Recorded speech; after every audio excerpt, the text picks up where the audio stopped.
다음 순간을 포기하고 흔적도 없이 다음 순간과의 연결을 끊어내는 자는 윤회의 흐름을 끊을 수 있다. 꽃담아 붓다가 드러낸 근본적 진실은 자아 또는 에고가 존재하지 않는다는 사실이다. 자아나 에고는 우리의 마음과 감각이 만들어낸 관념에 불과하다. 그래도 인류에게 다행인 점은 몇몇 스승이 자신의 제한된 감각을 넘어 붓다가 말한 원래의 언어에 다가갔다는 점이다.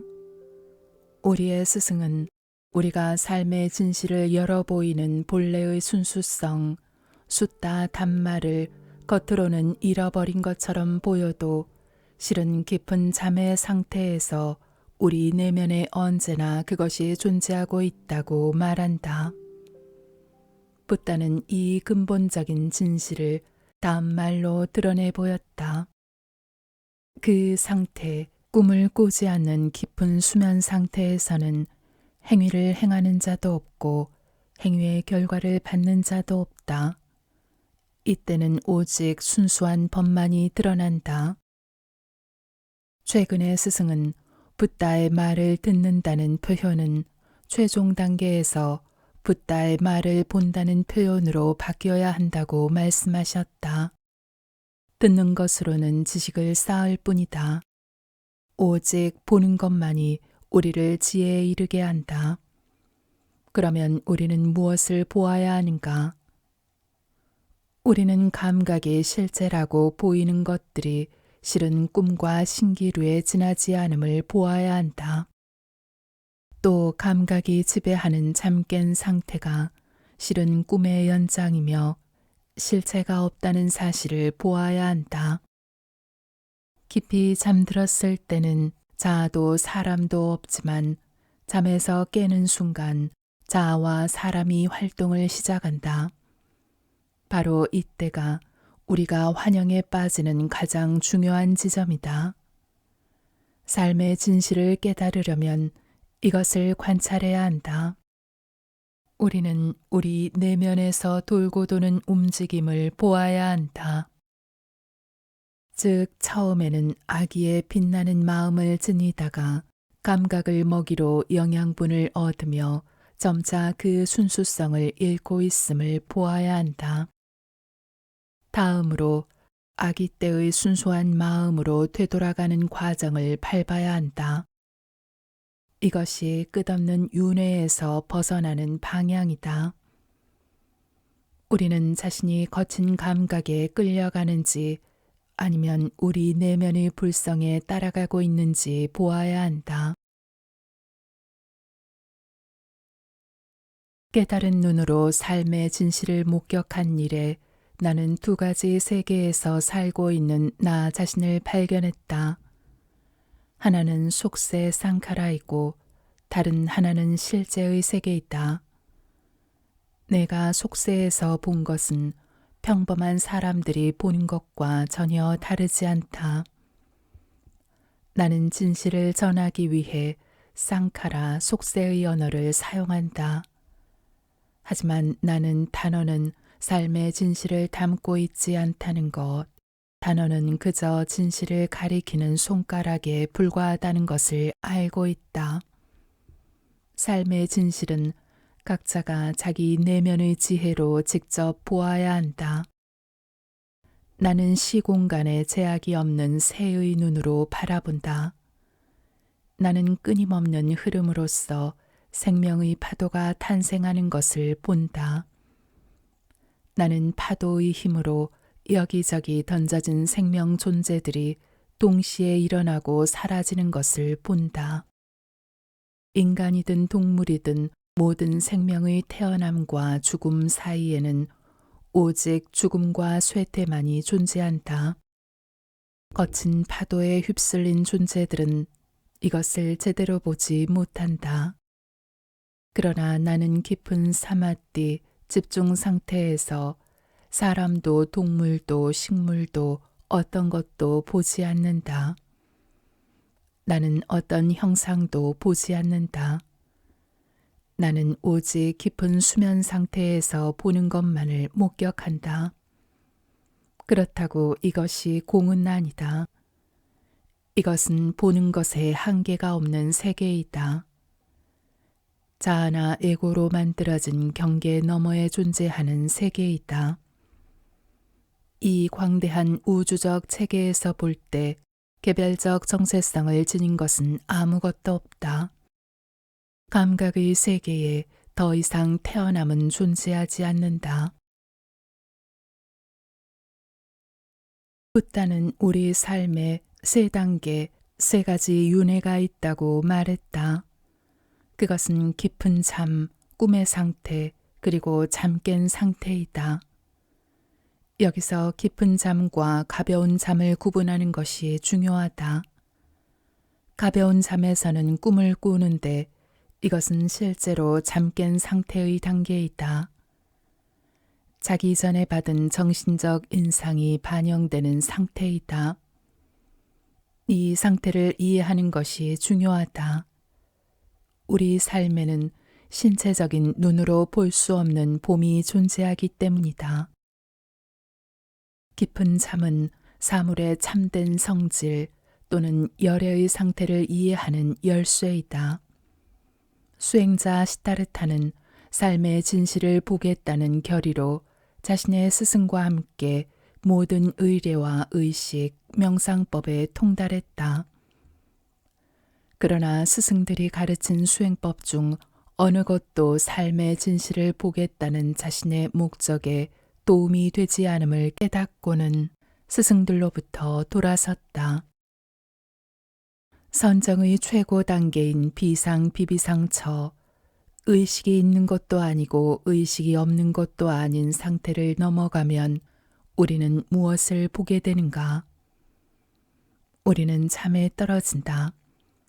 처음에는 꿈의 상태에, 그 다음에는 깊은 잠에 떨어진다. 수행자 시타르타는 가벼운 잠과 깊은 잠이라는 인류 역사상 가장 대담한 탐험을 시작했다. 평범한 보통 사람은 이 상태를 인식하지 못하며 완전히 무지한 채로 이 상태를 지나간다.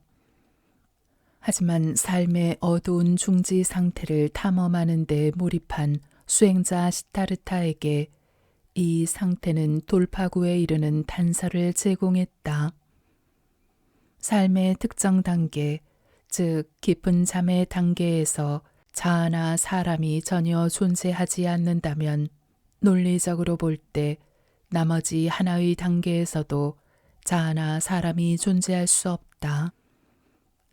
그렇다면 우리가 잠에서 깨면 사람, 에고, 자아, 나 같은 것이 생겨나는 이유는 무엇일까? 시타르타는 이것이 감각의 교활한 술수라는 사실을 알아냈다. 감각은 우리 안에 사람이 존재한다는 완벽한 환영으로 우리를 사로잡는다. 그러고는 끝없는 태어남과 죽음의 순환, 윤회의 존재 속에 우리를 가두어 버린다. 이것을 깨달은 시타르타는 삶과 죽음의 순환을 최종적으로 끊어버렸다. 수행자 시타르타가 이렇게 깨달음을 얻자 궁극적인 삶의 진실이 아름답고 장대한 모습으로 펼쳐졌다. 그는 우리가 우리 자신이라고 부르는 것이 실은 여러 다른 모습으로 계속해서 윤회하는 원인과 결과의 법칙에 지배당하는 비개인적인 실체에 지나지 않는다는 사실을 보았다. 시타르타는 자신의 지혜로 세계와 사물의 실상이 깊은 잠의 상태에서 일어나는 현상과 유사하다는 사실을 깨달았다. 초전 법륜경에서 붓다는 깨달음 또는 자신의 깨달은 눈으로 본 것을 세상에 알렸다. 우리 삶의 세 단계가 가장 순수한 상태로 12가지 차원에서 펼쳐진다. 우리 삶에서 깊은 잠의 상태는 붓다가 위에 말한 세 가지 상태 가운데 하나이다. 이것을 업윤회라고 한다. 이것은 붓다의 가장 심오한 가르침으로 우리를 데려간다. 영기는 불교의 가르침 가운데 사람들이 가장 많이 오해하는 가르침이다. 무명으로 행이 생긴다 해서 무명이란 무엇이고 행이란 무엇인가?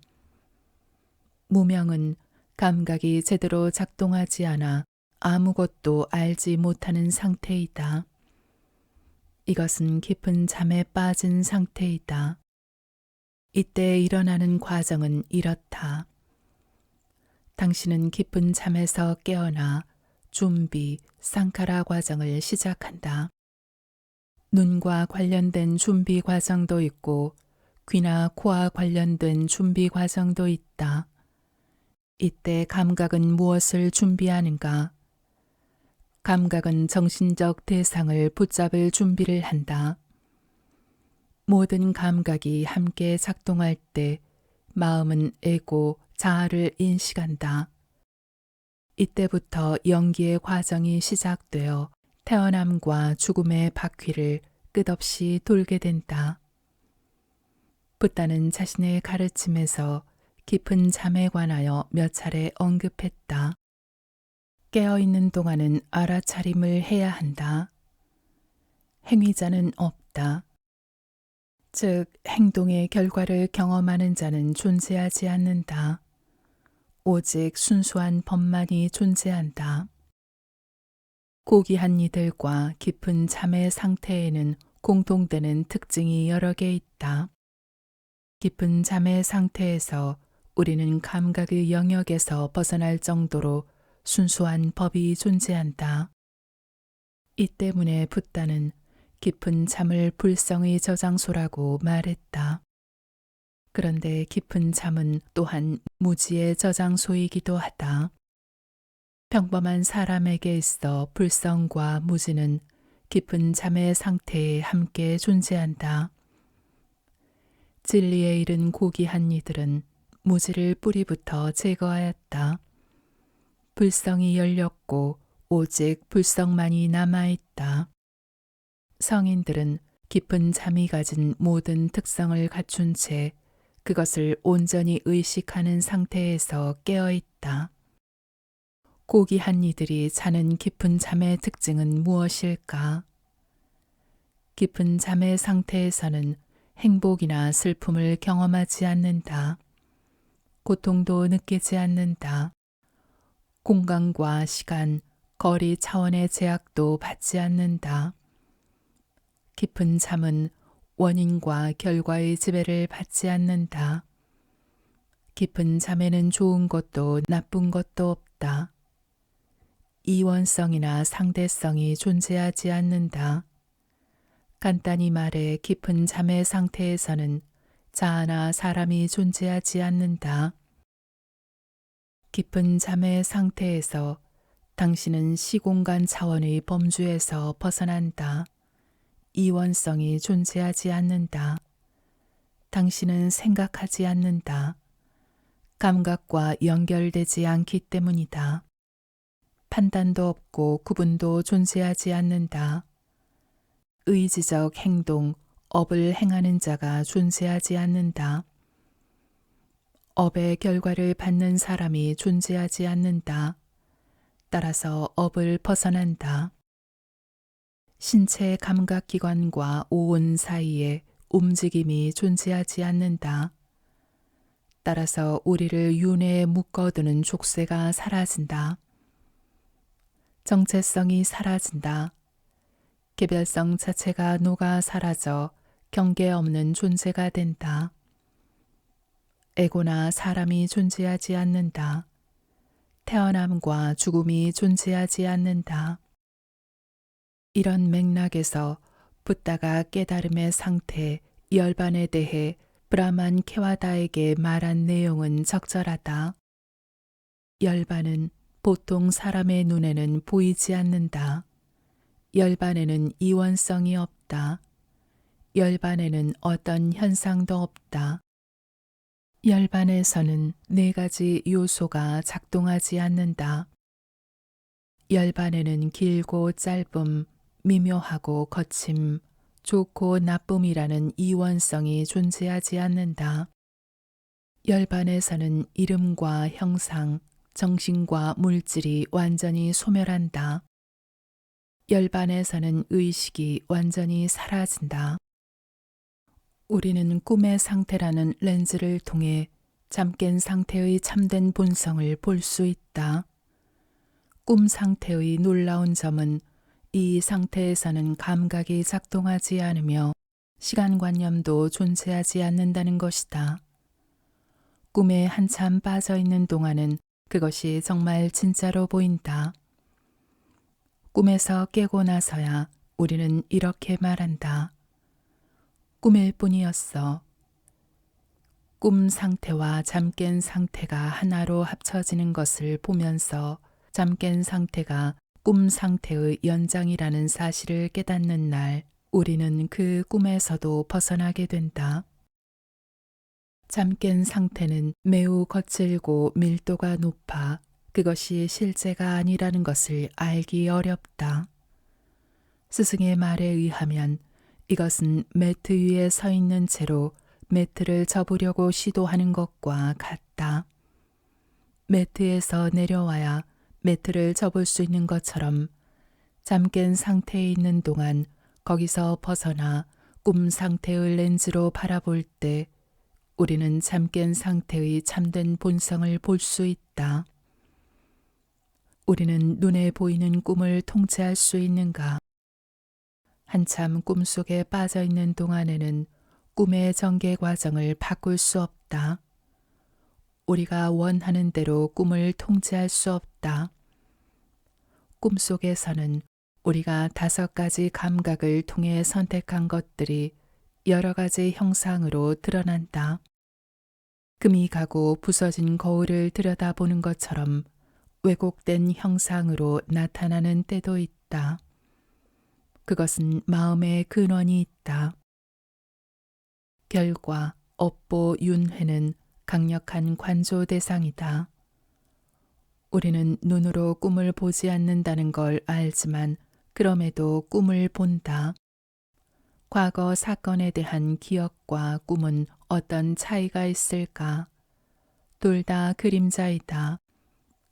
깊이 관조하고 들여다보면 꿈의 세계와 이른바 잠깬 상태가 아무 차이가 없다는 걸 문득 깨닫게 된다.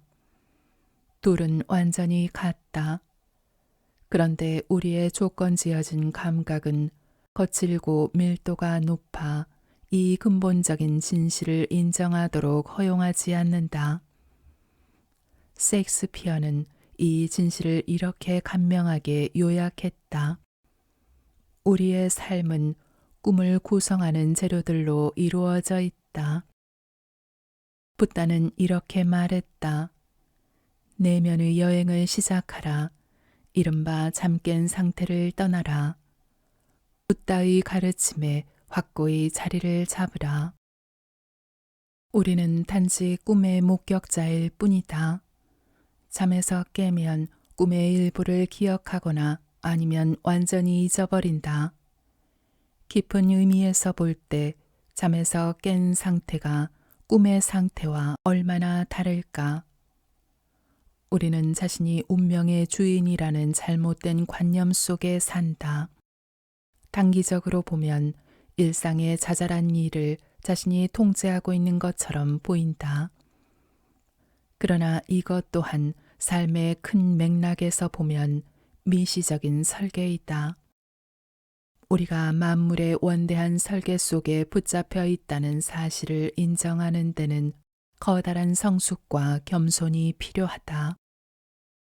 잠깬 상태, 번뇌, 윤회. 이것이 우리가 현재 존재하고 있는 상태이다. 어두운 공 상태인 깊은 잠에서 깨면 우리의 감각은 활동을 시작해 생기를 얻는다. 우리는 사람과 사물을 보기 시작한다. 어떻게 아무것도 없는 상태에서 사람과 사물이 생겨나는가? 이에 대해 이렇게 설명할 수 있다. 즉, 우리가 눈으로 보는 사람과 사물은 실제하는 것이 아니라 마음이 지어낸 환영이라는 것이다. 고귀하거나 비루한 모든 형태의 활동은 잠깬 상태의 범주에 속한다. 잠깬 상태에서 행하는 모든 활동은 우리가 삶을 끝없이 지속하게 만든다. 선한 행동과 생각, 말을 통해 쌓는 선업 공덕은 우리가 인간의 형상으로 안락한 환경에 다시 태어나게 한다. 우리는 좋은 일과 나쁜 일을 모두 행하며 살기 때문에 그로 인해 받는 결과도 복합적이다.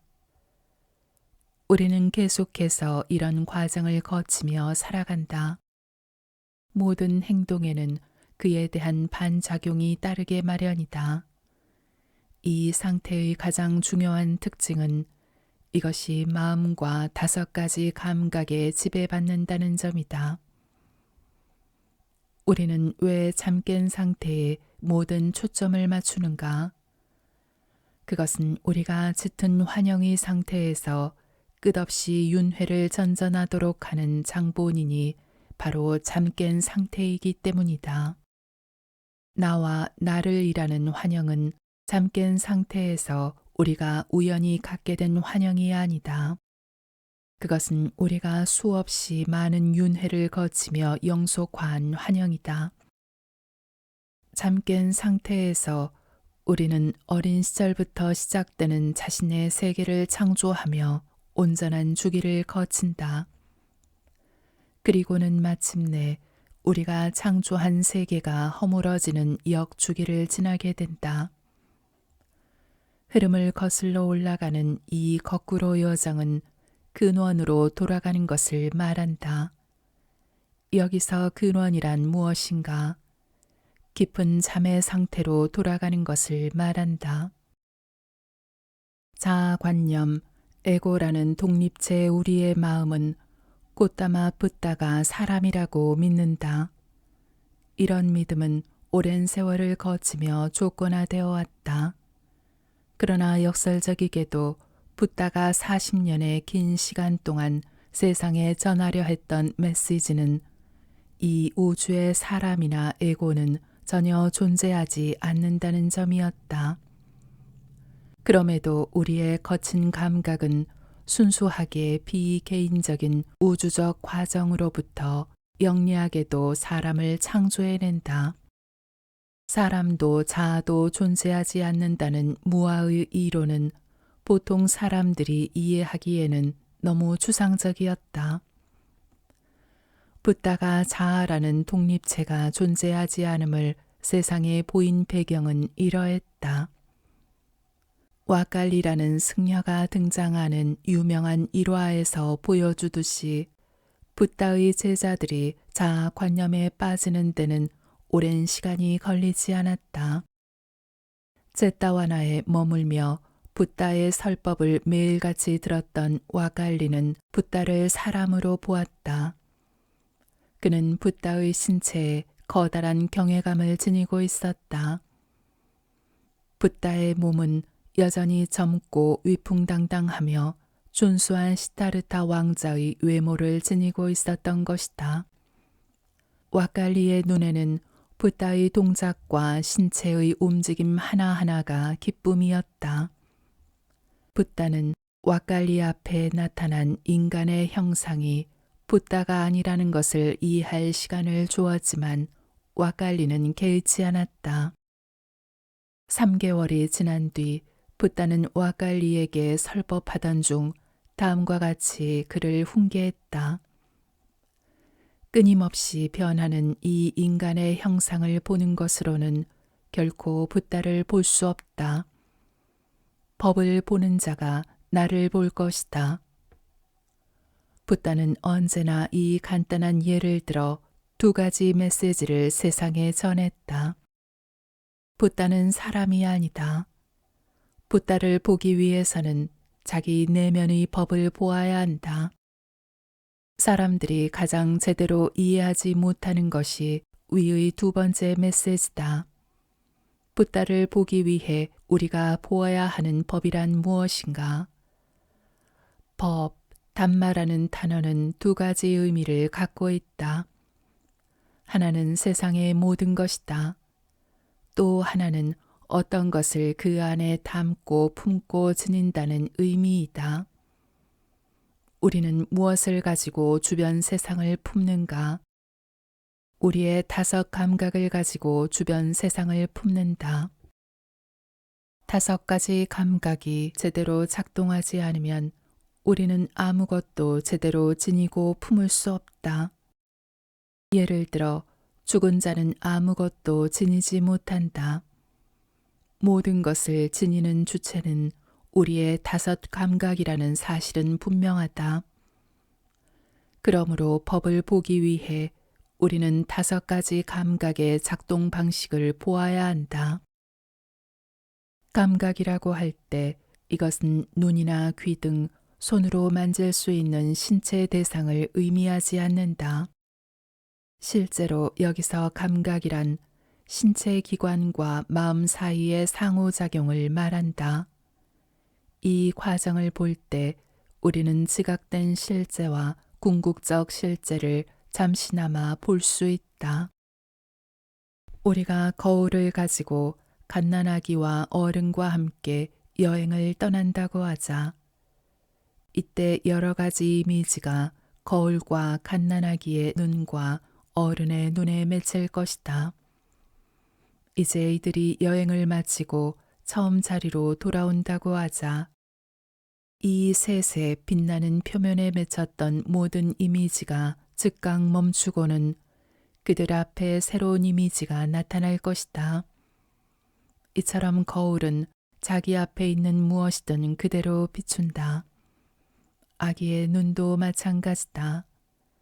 하지만 어른의 경우는 여기서 과정이 멈추지 않는다. 핵심적인 감각 인상이 내면의 자아 또는 마음의 하드디스크에 스며들기 때문이다. 우리 각자가 다른 사람과 다른 이유도 우리 내면의 하드디스크가 수조 개의 데이터와 감각 인상으로 가득 차 있기 때문이다. 우리는 이런 감각 인상에 의해 조건화되어 있기 때문에 이런 마음으로는 사물을 있는 그대로 참되게 볼 수 없다. 그러면 어떻게 해야 하는가? 이 단계에서 스승이 드러낸 이른바 N공간 또는 N벨트에 대해 이야기할 필요가 있다. 이른바 잠깬 상태에서 우리는 실제로 무엇을 하는가? 우리는 눈을 통해 외부 사물을 보고 귀를 통해 소리를 듣는다. 이 과정을 X라고 하자. 이것은 Y라는 또 하나의 과정을 촉발시키는데 Y에는 색, 수, 상, 행, 식이 포함된다. 이 과정에서 중요한 요소는 X가 스승이 말한 N이라는 공간을 통해 Y로 스며든다는 점이다. 여기서 N은 존재하는 것도 아니고 텅 비어있는 것도 아닌 상태를 의미한다. 이 과정을 이렇게 나타낼 수 있다. X는 N보다 크다. N은 Y보다 크다.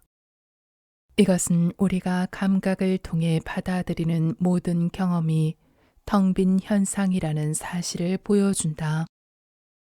이 과정에서 이해해야 하는 가장 중요한 요소는 다음과 같다. 거울, 아기, 어른의 예에서 어른은 사람과 사물 등을 보는 순간 이미 궁극적 진실에서 멀어졌다.